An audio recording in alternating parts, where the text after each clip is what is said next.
What? Why are you laughing? I don't know. Oh, okay. Hello, humans of the universe, heroes, villains, and everything in between. I'm La Pokemon, and today... Poison.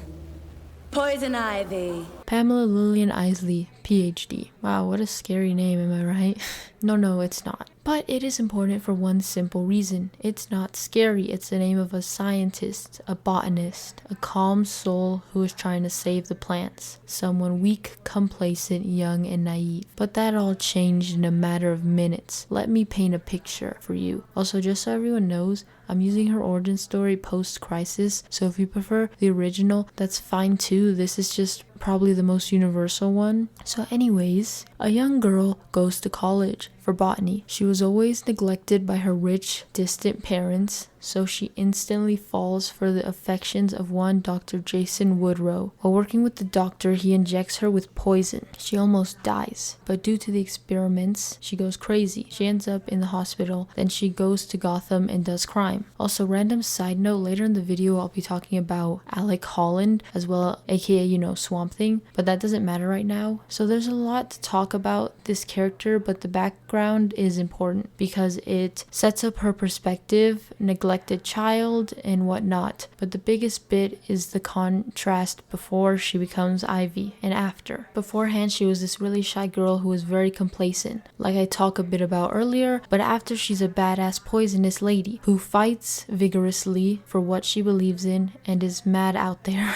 So it gives this really good contrast between both selves, like a Superman Clark Kent kind of thing, but that doesn't matter today. We are about to break down her newest place in DC, and I'm sure some of you who have seen my other videos on Harley Quinn know the general idea of my thoughts on Poison Ivy, but I will be covering some new things in this video, but let's just jump into it. So Poison Ivy is one of the most recognizable villains in all of DC, and one of the most recognizable Batman villains, and one of the only female villains who stands alone. Now, I'm no feminist, but this whole point for Poison Ivy is very important for her character, and a lot of her stories, that and the plants. One of the best things in my opinion about Poison Ivy is that the plants are the most important thing to her, and she is willing to sacrifice herself for them, making her not a hypocrite like many other villains are. A good example of this is in the Arkham games, where she sacrifices herself to save Gotham. She isn't above putting her goals over herself, which makes her kind of a hero in her own right. She is a savior for the plants, and the plants only. And the way that she always sticks to her guns no matter what makes her one of the most interesting Batman villains, because when she makes a choice, she makes a choice. So with all that being said, what is the video title all about? Well, for that we're going to be jumping through time in this video a bit. I'll make everything as clear as possible, but the first thing I want to talk about is Gotham City Sirens.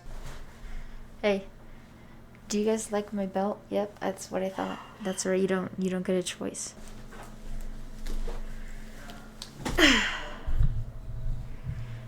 Here we go. Do you guys enjoy wasting money? Cause I do. This thing cost me $100. Actually, $80. Also, before we start, do you guys like my mask? Yeah, I know it's kind of ironic. DC Marvel, but I really like it. Hope the audio quality is okay in it. I don't know what's cool, but anyways, sorry for the sidetrack. Back to the video. So Gotham City Sirens, today we're going to be talking about two comics. The old Gotham City Sirens from 2009. The old Gotham City Sirens circa 2009. Now in 2024, Gotham City Sirens had a resurgence, and I was gonna make a standalone video on it, but most of it was gonna be about Poison Ivy anyway. Probably, I don't know. I hadn't read it at that point, but something was gonna happen. So I decided to make this video finally, since I've been trying to make the Ivy video for a while, because I really like Poison Ivy. She's cool, and I can't really stand to see this transition for the character, all because of someone else, which we'll get to later when we talk about Ivy's own standalone comic, which was like 2016-2024, but we're not going to be talking about all of them. You will see that later, mostly due to the fact that the 2016 series has nothing to do with this really in any way, just the run from 2023-2024. So Gotham City Sirens. In this story, Poison Ivy tries to not be a villain. She becomes a doctor or something in Star Labs in Star City, but later it's said she did it to find some giant plant that can make a forest grow overnight. So, crazy plant lady. It ends up not working out as Harley and Catwoman stop her, and she helps them yada yada yada, because she didn't didn't want to be manipulated by a man since it was like an alien plant or something. I don't know. And then she tries to kill Harley in her jail cell, but has pity on her and lets her free. And then the group breaks up and go their separate ways. Now the question is, how good of a view is this into Poison Ivy's psyche? Well, in this comic, she is very indecisive. She has a clear evil vision, then snap, it immediately changes for good, which makes clear sense. Obviously, she isn't meant to be evil in this story, and we're meant to grow a kinship with our three main heroines. But what about the new comic? Well, let's do this together, because I haven't actually read the new ones, so I'll cut all the important stuff in the video and give a summary and my opinions on it and Ivy in it. Okay, so important information. From issue 1, some punch drink. And don't tell me, god damn it, Punchline is the main villain. Okay, DC, please. I don't really know what people think about this opinion since I have no friends, but I don't like Punchline. You know, maybe one day I'll make a video about her. Like, I don't want to dislike her, I just don't like her.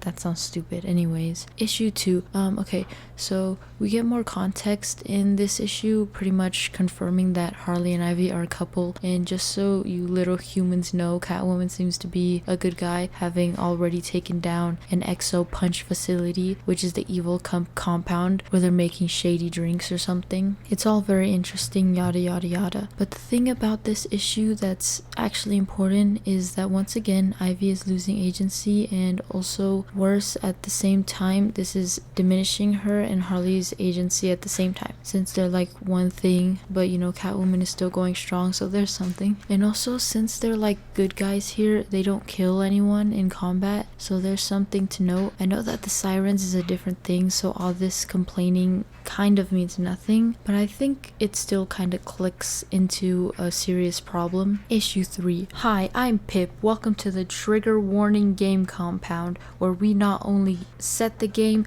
but manufacture the distribute Exo Punch too. Yeehaw.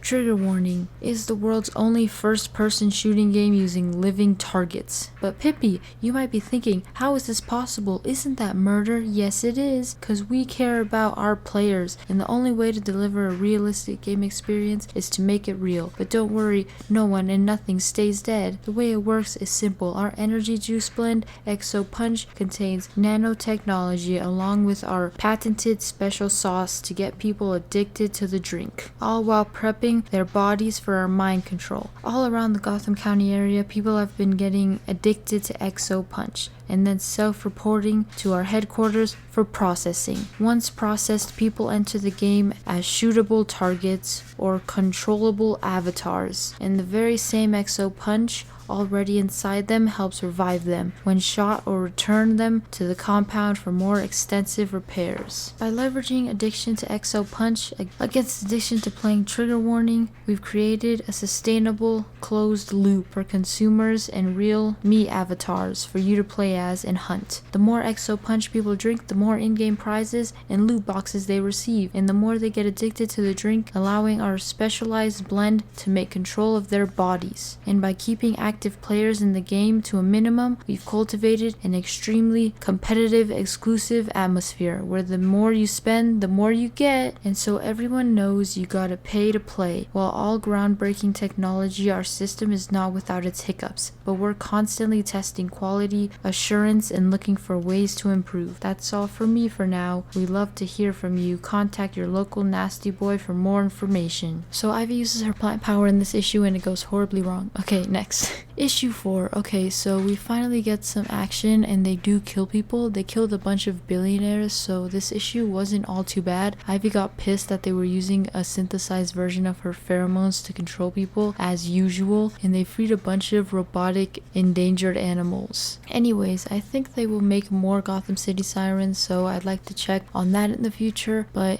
in the series' current standing, it's okay. I think it will get better later, but only time will tell. That is if they make more. Okay, so live action section over. So Poison Ivy has changed a lot since her initial conception, and the worst thing to me is that she is no longer her authentic self. Instead, she is a plot device mostly for Harley Quinn, and the thing that hits worst is that it changes her personality. It would almost be fine if she still remained the same, and this change has been happening for like 5 years now. And at first it was kind of one off and fine, but then it kept happening more and more to the point where it just doesn't feel like the same character anymore. And that seems off because she was one of the first female villains with an actual in-depth presence and actual feeling, real and cool. And now she has definitely regressed and has become more of a footnote in someone else's story. And in her own comics, she has come across as weak and not as strong-willed and small-minded, which in all honesty is a very important part of her character and what makes her relationship with other similar characters interesting, like Swamp Thing. You would think on basic principle they get along, but no, they don't, because Swamp Thing is like kind of a guardian of all life, while Ivy is there for plants. But this sort of changes as now she is shown to still have somewhat of a soft side for humans, which isn't a bad thing and can work in stories, but sometimes is executed in a way that makes her feel like a very different character. Like her criminal plans take a back seat and she's more of a guardian type character, which just doesn't work for her in my opinion, at least in the way it's being executed at the moment. But these are just kind of my opinions on Poison Ivy. I'm not the end all be all, I'm just an idiot saying random stuff into a microphone. So tell me what you think about Poison Ivy down in the comments and what you think happened to her. And as always, stay cool, stay weird, stay you, and I'll see you next time. Bye.